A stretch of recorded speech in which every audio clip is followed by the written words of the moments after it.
Leelavathi home ರೆಸಿಪಿಗೆ ಮತ್ತೊಮ್ಮೆ ನಿಮ್ಮೆಲ್ಲರಿಗೂ ಸ್ವಾಗತ. ಇವತ್ತೇ ನಾನು ನಮ್ಮ ಮನೆಯಲ್ಲಿ ಮಾವಿನಕಾಯಿ ಶೀಕರಣೆ ಮಾಡಿದ್ದೇವೆ.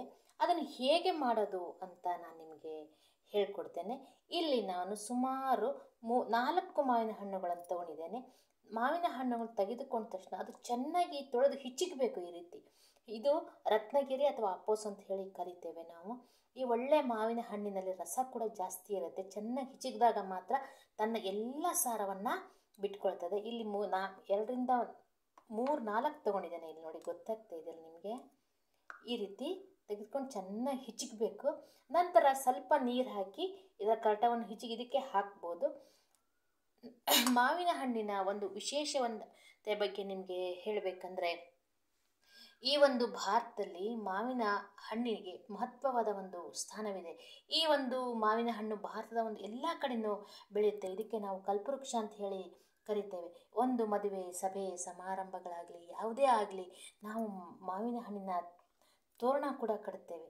ಒಂದು ತಳಿರು ತೋರಣ ಇಲ್ಲದೆ ನಾವು ಹಬ್ಬವನ್ನು ಕಲ್ಪನೆ ಮಾಡಿಕೊಳ್ಳಕ್ಕೂ ಸಾಧ್ಯವಿಲ್ಲದಷ್ಟು ಮಹತ್ವವನ್ನು ಈ ಎಲೆ ಹಣ್ಣುಗಳು ಪಡ್ಕೊಂಡಿದ್ದಾವೆ.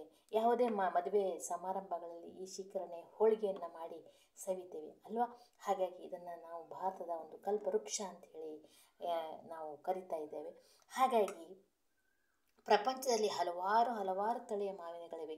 ಅದರಲ್ಲಿ ರತ್ನಗಿರಿ ಅಪ್ಪೋಸ್ ಎನ್ನುವಂತಹ ಮಾವಿನ ಹಣ್ಣುಗಳು ಬಹಳ ರುಚಿಕರ, ಶ್ರೇಷ್ಠಕರ ಅಂತ ಹೇಳಿ ನಾವು ಕರಿತೇವೆ.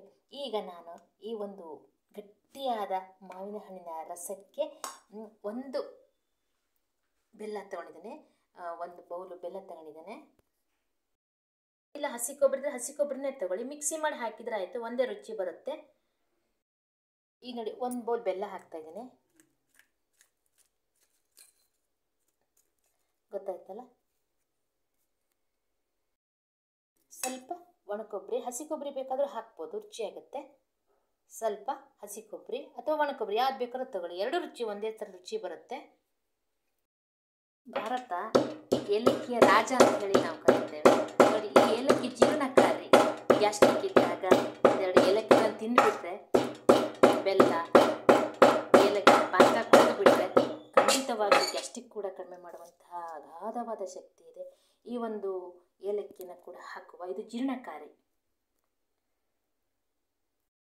ಆಗಿದೆ. ಸ್ವಲ್ಪ ಒಂಚೂರೇ 1/2 ಲೋಟ ಹಾಲು ಹಾಕುವ ಅಷ್ಟೇ. ಅದು ರುಚಿ ಹೆಚ್ಚಿಗೆ ಮಾಡುತ್ತೆ. ಹಾಕಿದ್ದೇನೆ.